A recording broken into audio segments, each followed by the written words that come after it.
नमस्कार, CSK news में आप सभी दोस्तों का एक बार फिर से बहुत बहुत स्वागत है। दोस्तों आज हो गया 13 दिसंबर, जो फटाफट ब्रेकिंग न्यूज़ निकल के आ रही है करके जानेंगे। दोस्तों बड़ी खबर निकल के आ रही है। फिलहाल चीन से तनातनी के बीच उत्तराखंड बॉर्डर पे लगेंगे रडार सिस्टम। आपात स्थिति में एयरफोर्स इस्तेमाल करेगी एयर स्ट्रिप। जी हाँ, ये बड़ी खबर निकल के आ रही है। चीन के खिलाफ अब रडार में आएंगी चीन की सेनाएं। गलत हरकत करने के बाद वायुसेना देंगे मुंहतोड़ और करारा जवाब। तो दूसरी बड़ी अपडेट निकल के आ रही है। फिलहाल पुंछ सेक्टर के बालाकोट में पाकिस्तान ने तोड़ा सीजफायर, भारतीय सेना ने दिया मुंहतोड़ और करारा जवाब। बड़ी खबर निकल के आ रही है।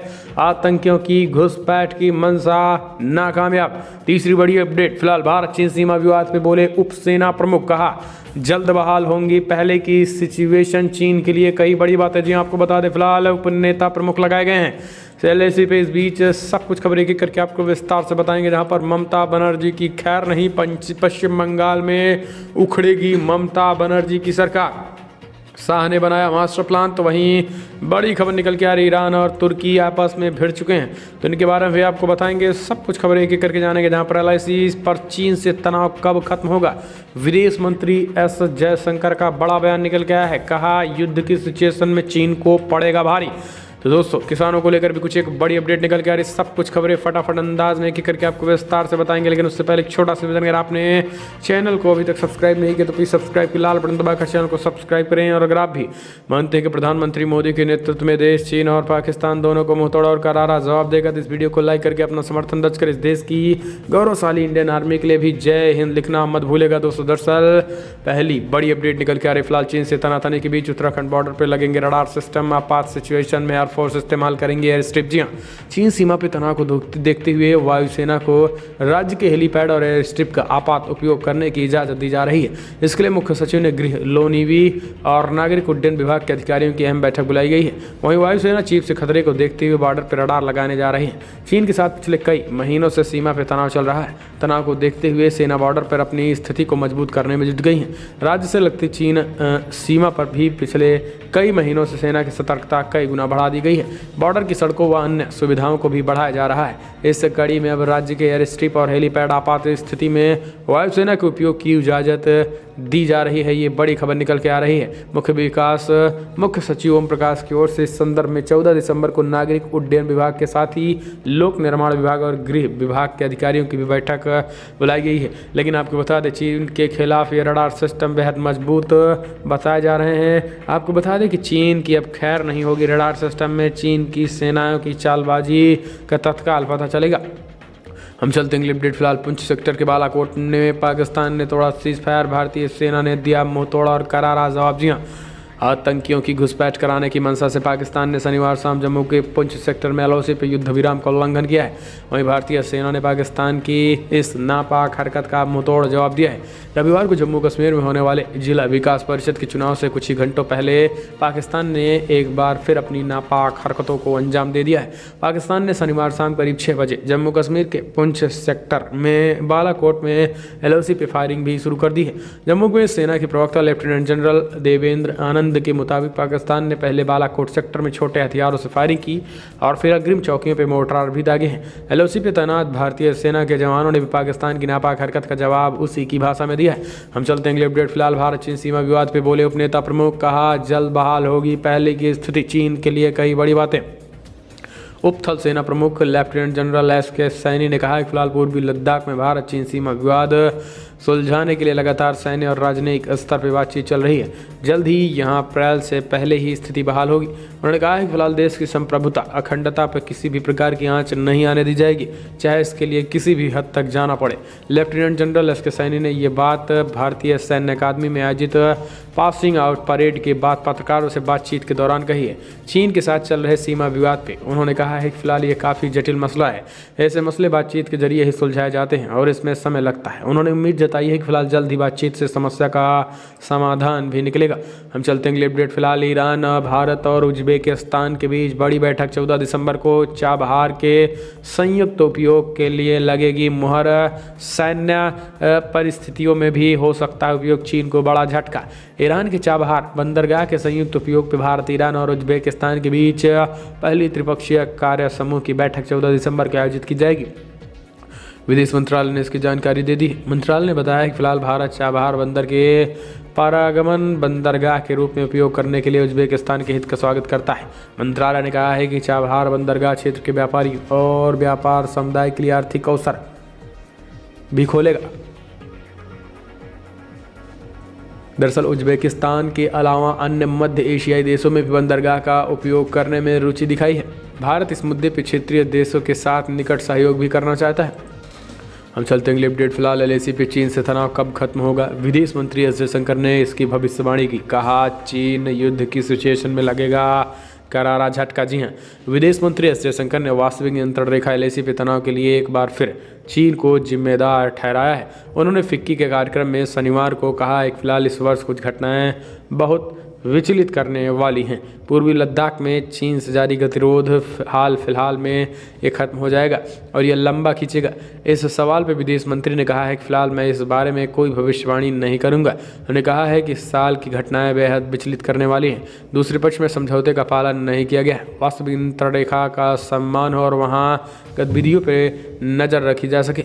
हम चलते हैं अगले अपडेट। फिलहाल बड़ी खबर निकल के आ रही है, आपको बता दें ईरान और तुर्की फिर से आपस में भिड़े। वजह बना राष्ट्रपति एर्दोगान का बड़ा बोला पंजियां। ईरान ने तुर्की के राष्ट्रपति रिसेप तैयब एर्दोगान के हाल ही में दिए गए बयान पर कड़ी आपत्ति जताई है। तेहरान ने कहा है कि फिलहाल इस मामले में तुर्की के राजदूत के समन कर अपना विरोध पत्र भी सौंपा है। राष्ट्रपति एर्दोगान कुछ दिन पहले पिछले महीने समाप्त हुए नागोर्नो काराबाख युद्ध से मिली कथित जीत को मनाने अजरबैजान की राजधानी बाकू पहुंचे थे।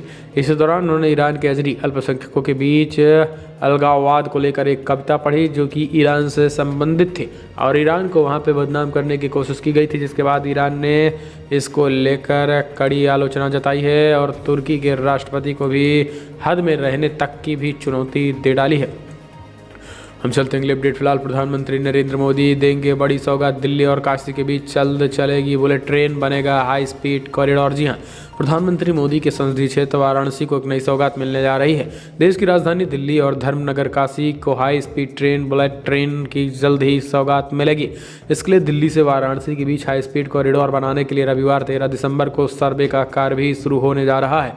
इस कॉरिडोर से यूपी के कई धार्मिक शहरों को भी जोड़े जाने की योजना है। इसमें कान्हा की नगरी मथुरा, भगवान राम की जन्मस्थली अयोध्या, तीर्थराज प्रयाग और धर्म नगरी काशी को इस कॉरिडोर में शामिल करने की योजना है। हम चलते हैं अगले अपडेट। डॉक्टर काफिल खान की मुश्किलें बढ़ी। हाईकोर्ट से मिली जमानत को योगी सरकार ने सुप्रीम कोर्ट में दी चुनौती। जी हां, उत्तर प्रदेश की योगी सरकार ने सुप्रीम कोर्ट में डॉक्टर कफील खान की जमानत को चुनौती दे दी है। इलाहाबाद हाई कोर्ट ने डॉक्टर कफील खान की एनएसए के तहत नज़रबंदी को खारिज कर दिया है।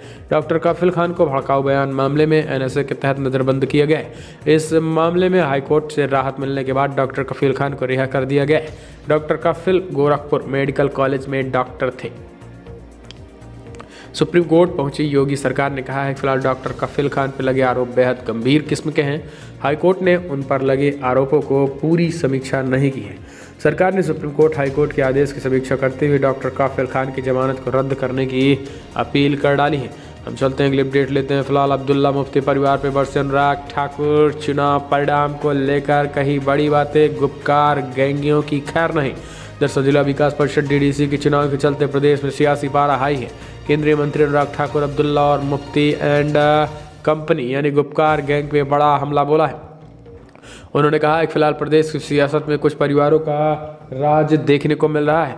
आपको बता दें कि फिलहाल बड़ी खबर निकल के आ रही है जहां पे डीडीसी चुनाव के चलते प्रदेश के युवाओं को आगे आने का अवसर मिला है। ठाकुर ने कहा है कि अनुच्छेद 370 और 35 के हटने के बाद युवाओं को मौका मिल रहा है। ये लोकतंत्र की जीत है। यहाँ की जनता को डराने की काफ़ी प्रयास किया गया है, लेकिन लोगों ने लोकतंत्र के इस पर्व में बढ़ चढ़ के हिस्सा लिया है। हम चलते हैं अगले अपडेट। फिलहाल यूपी में आजमाया जाएगा बिहार का फार्मूला। AIMIM BSP साथ लड़ेगी चुनाव। जी हाँ, दरअसल बिहार विधानसभा चुनाव में बीएसपी प्रमुख मायावती और ऑल इंडिया मजलिस इत्तेहादुल मुस्लिमीन के प्रमुख असदुद्दीन ओवैसी मिलकर भले ही कोई बड़ा करिश्मा ना दिखा सके हों, लेकिन आधा दर्जन सीट जीतने में जरूर कामयाब रहें और ये जोड़ी अब यूपी में होने वाले 2022 के चुनाव के सियासी रण में दलित मुस्लिम कार्ड खेलने का दांव चल सकती हैं। एआईएमआईएम ने आगामी चुनाव को देखते हुए बीएसपी के सामने दोस्ती का हाथ भी बढ़ा दिया है। ऐसे में मायावती अगर ओवैसी के साथ हाथ मिलाती है तो सूबे में राजनीतिक दलों की समीकरण बिगड़ सकते हैं। बिहार की जीत से उत्साहित एआईएमआईएम ने यूपी में पार्टी के राजनीतिक आधार को बढ़ाने की कवायद शुरू कर दी है। एआईएमआईएम ने विधानसभा चुनाव को देखते हुए सूबे में संगठन को धार देना शुरू कर दिया है। पिछले एक महीने में करीब 20 जिलों में नए जिला अध्यक्ष बनाए गए हैं। इसके अलावा पार्टी के साथ नए सदस्य को जोड़ने का अभियान भी तेज कर दिया गया है। एआईएमआईएम यूपी अध्यक्ष शौकत अली ने कहा है कि फिलहाल यूपी में ओवैसी मायावती मिलकर ही सांप्रदायिक शक्तियों को सत्ता में आने से रोक सकते हैं। इसके अलावा एसपी, बीएसपी और कांग्रेस कोई भी अकेले बीजेपी को रोक नहीं सकती है। हम चलते हैं अगले अपडेट लेते हैं। फिलहाल बिहार उप मुख्यमंत्री सुशील मोदी ने ली राज्यसभा सदस्य के रूप में शपथ। जी हाँ, भाजपा के वरिष्ठ नेता और बिहार के उप मुख्यमंत्री रहे सुशील मोदी ने शनिवार को संसद भवन के राज्यसभा स्थित चैम्बर में राज्यसभा के लिए निर्विरोध निर्वाचित सदस्य के तौर पर शपथ ली है।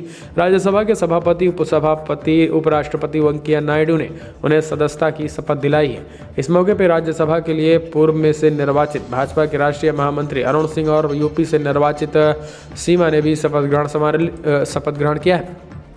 हम चलते हैं अगली अपडेट। फिलहाल लालू प्रसाद यादव को लेकर रिम्स के डॉक्टरों ने दी बुरी खबर, बिगड़ सकता है किडनी फंक्शन। जी हां, चारा घोटाला मामले में सजा काट रहे राजद सुप्रीमो लालू प्रसाद यादव को लेकर एक बड़ी खबर आ रही है। डॉक्टर का कहना है कि फिलहाल लालू की तबीयत कभी भी बिगड़ सकती है। Rajendra institute of medical sciences RIMS के डॉक्टर से लालू यादव के स्वास्थ्य को लेकर बड़ा खुलासा किया है। रिम्स में लालू यादव का इलाज कर रहे डॉक्टरों ने दावा किया कि राजद सुप्रीमो की तबीयत कभी भी बिगड़ सकती है और वो बड़ी जटिल समस्या हो चुकी है। हम चलते हैं अगले अपडेट। अब किसानों का नहीं रहा आंदोलन, नक्सल वामपंथी चला रहे हैं अपना एजेंडा, पीयूष गोयल ने बोला बड़ा हमला। जी हाँ, किसान आंदोलन पर केंद्रीय मंत्री पीयूष गोयल ने कहा है कि भारत सरकार के द्वारा 24 घंटे किसानों के लिए खुले हैं। मैं समझता हूं कि अगर ये किसान आंदोलन माओवादी और नक्सलवादी ताकतों से मुक्त हो जाएं तो हमारे किसान भाई बहन जरूर समझेंगे कि कृषि कानून उनके और देश हित के लिए है। उन्होंने कहा है कि फिलहाल कभी कोई समाधान इस प्रकार नहीं निकलता कि एक बात बोलकर निकल जाए। ये आंदोलन किसानों के हाथ से निकल चुका है और नक्सल और माओवादी इसे चला रहे हैं। पीयूष गोयल ने कहा है कि फिलहाल यहाँ पर कोई टॉल लीडर नहीं है जिसका दूसरे विश्वास करें। तो इस तरीके से उन्होंने स्पष्ट तरीके से एक बड़ा खुलासा किया है। हम चलते हैं अगले अपडेट। असम में CAA के विरोध में प्रदर्शन, विजय वर्गीय बोले राज्य सहयोग दे या ना दे कानून लागू करेंगे। जी हाँ, दरअसल असम में शनिवार को नागरिक सामाजिक संगठन की ओर से गुवाहाटी में नागरिकता संशोधन अधिनियम CAA के विरोध में प्रदर्शन किया गया। वहीं दूसरी ओर भारतीय जनता पार्टी के महासचिव कैलाश विजयवर्गीय ने कहा है फिलहाल कोई राज्य सहयोग करे या ना करे कानून तो लागू होकर ही रहेगा। विजयवर्गीय पश्चिम बंगाल में CAA लागू करने को लेकर मीडिया से अपनी बात कही है। उन्होंने कहा है कि फिलहाल देश में CAA लागू करने के लिए राज्य की मंजूरी की कोई आवश्यकता ही नहीं है। इसके लिए केंद्र सरकार स्वयं सक्षम है।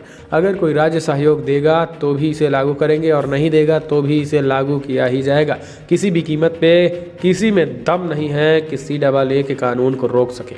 हम चलते अगले अपडेट लेते हैं। आपको बता दें फिलहाल बीजेपी सांसद प्रज्ञा ठाकुर का विवादित बयान, कहा पागल हो गई है ममता बनर्जी, बंगाल बनेगा हिंदू राज्य। मध्य प्रदेश के भोपाल से बीजेपी सांसद साध्वी प्रज्ञा सिंह की ने पश्चिम बंगाल की मुख्यमंत्री ममता बनर्जी को लेकर बड़ा बयान दिया है। उन्होंने कहा है कि ममता बनर्जी पगला गई हैं, बंगाल हिंदू राज्य बनकर ही रहेगा। वहीं मध्य प्रदेश के पूर्व मुख्यमंत्री दिग्विजय सिंह पर निशाना साधते हुए कहा है कि कुछ लोग भगवा को आतंकवादी कहते हैं, बिल्कुल ऐसा नहीं है। इसके साथ ही उन्होंने मीडिया में चर्चा करते हुए बंगाल में बीजेपी के राष्ट्रीय अध्यक्ष JP नड्डा पर हुए हमले को लेकर कहा है मुख्यमंत्री ममता बनर्जी, उन्होंने कहा है कि मुख्यमंत्री ममता बनर्जी पगला गई हैं और वो तिलमिलाई हुई हैं। उनको समझ में आ गया है कि ये भारत है, पाकिस्तान नहीं, जिस पर शासन कर रही हैं। बंगाल में बीजेपी और हिंदू का शासन आएगा। बंगाल अखंड भारत का हिस्सा है और इसे अलग करने का प्रयास ममता बनर्जी कर रही है। नया बांग्लादेश बनाने की कोशिश कर रही हैं जो कि कथित बिल्कुल भी नहीं हो सकता है। हम चलते अगले अपडेट। किसान आंदोलन के बीच 14 दिसंबर को भूख हड़ताल पर बैठे अन्नदाता, कहा संशोधन मंजूर नहीं है। इस बीच बड़ी खबर निकल के आ रही है कि चिल्ला बॉर्डर पर ट्रैफिक मूवमेंट के साथ साथ किसानों ने लगातार प्रदर्शन करने का ऐलान किया है। इस बीच बड़ी खबर निकल के आ रही है कि 14 दिसंबर से देश भर में किसानों ने भूख हड़ताल का ऐलान किया है। ये बड़ी खबर निकल के आ रही है। हम चलते हैं अगली अपडेट लेते हैं। आपको बता दें फिलहाल किसान आंदोलन, बॉक्सर विजेंद्र ने दी थी अवार्ड वापसी की धमकी, तो लोग पूछने लगे कि 500 स्क्वायर यार्ड का VIP प्लॉट और बॉक्सिंग एकेडमी कब लौटा रहे हो भाई। जी हाँ, केंद्र सरकार के कृषि कानूनों के खिलाफ किसानों का आंदोलन पिछले 2 हफ्तों से जारी है। आंदोलन के चलते विभिन्न शख्सियतें अवार्ड वापस करने की घोषणा कर रही। ओलंपिक पदक विजेता और भारतीय पेशेवर मुक्केबाज विजेंद्र सिंह ने भी केंद्र सरकार के चेताते हुए कहा है कि अगर सरकार किसानों की मांगें पूरा नहीं की तो अपना राजीव गांधी खेल रत्न अवार्ड वापस लौटा देंगे। विजेंद्र ने कांग्रेस के टिकट पर दक्षिणी दिल्ली से 2019 में लोकसभा चुनाव भी लड़ा था, मगर हार गए थे। उनकी इसी चेतावनी पर भाजपा समर्थक शेफाली वैद्य ने उन पर तंज कसा है। वैद्य ने ट्वीट करके लिखा है कि अवार्ड के साथ साथ आप 500 स्क्वायर यार्ड का VIP प्लॉट और बॉक्सिंग एकेडमी कब लौटा रहे हो। हम चलते हैं अगले अपडेट। फिलहाल बड़ी खबर, अफजाल ने सोनू बनकर युवती को प्रेम जाल में फंसाया। अब यूपी में शिकंजे में लव जिहाद के कानून के शिकंजे में। जी हाँ, हाल ही में योगी सरकार ने लव जिहाद को लेकर एक्ट बनाया है, जिसका पहला केस बिजनौर जिले के शहर कोतवाली में दर्ज हुआ है। दरअसल अफजाल ने सोनू बनकर युवती को प्रेम जाल में फंसाया था। पुलिस ने युवती को बरामद करते हुए धर्म परिवर्तन, लव जिहाद के अन्य धाराओं में रिपोर्ट दर्ज कर आरोपी की तलाश शुरू कर दी है। शहर कोतवाली के एक गांव निवासी व्यक्ति चंडीगढ़ में रहकर पेंटर का काम करता था, जिसकी बेटी और उसका पूरा परिवार भी चंडीगढ़ में रहता था। परिवार में शादी के चलते वो व्यक्ति अपनी बेटी और परिवार के संग आया था। 7 सितंबर को आरोपी अफजाल सोनू बनकर युवती को बहला फुसला कर भगा ले गया। युवती के पिता की ओर से थाने में रिपोर्ट दर्ज कराई गई। पुलिस ने युवती को बरामद किया तो उसने चौंकाने वाला खुलासा किया तो कि उसने सोनू बनकर हमसे शादी करने की कोशिश की थी और अब शिकंजा कसना शुरू हो चुका है और ऐसे जिहादियों के खिलाफ कड़ी कार्रवाई भी शुरू हो चुकी है। हम चलते अगली अपडेट। फिलहाल बड़ी खबर, अमेरिका से कोर्ट से लगा झटका, डोनाल्ड ट्रंप ने फिर दोहराया, चुनाव में मुझे मिली जीत, भारी जीत मुझे मिली है। जी हाँ, दरअसल आपको बता दें कि फिलहाल अमेरिका में राष्ट्रपति चुनाव के नतीजे आ चुके हैं और जो बाइडेन को नवनिर्वाचित राष्ट्रपति घोषित किया जा चुका है। बाइडेन इसके मौजूदा राष्ट्रपति डोनाल्ड ट्रंप ने अभी तक हार नहीं मानी है और अब वो अभी अपनी जीत का दावा ठोक रहे हैं। ट्रंप एक बार फिर दावा किया है उन्होंने भारी संख्या में वैध वोट मिले हैं, न कि फर्जी। डोनाल्ड ट्रंप ने ट्वीट किया है कि मैंने चुनाव में भारी जीत हासिल की है, लेकिन याद रखें कि मैं सिर्फ वैध वोटों के बारे में सोचता हूं, न कि फर्जी वोटरों और फर्जीवाड़ों के बारे में जो हर जगह में चमत्कारिक तरीके से नजर आने लगे हैं। वहीं ट्विटर ने एक बार फिर से ट्वीट कर फ्लैग कर दिया, यानी पूरी तरीके से उसे ब्लॉक कर दिया। तो दोस्तों फिलहाल आज की बड़ी खबरों में इतना, लेकिन अगर आपको वीडियो पसंद आए तो लाइक कर शेयर करें। और अगर आप भी मानते हैं कि फिलहाल किसान विरोधी बिल को लेकर आप क्या सोचते हैं, क्या ये वाकई में किसान विरोधी है, किसान के हितों में है, कमेंट के माध्यम से अपनी राय देना ना भूले। तो दोस्तों फिलहाल बड़ी खबर उतना, लेकिन अगर आपको वीडियो पसंद आए तो लाइक कर शेयर करें, कमेंट के माध्यम से अपनी राय देना ना भूले। इस वीडियो में इतना ही। जय हिंद, वंदे मातरम।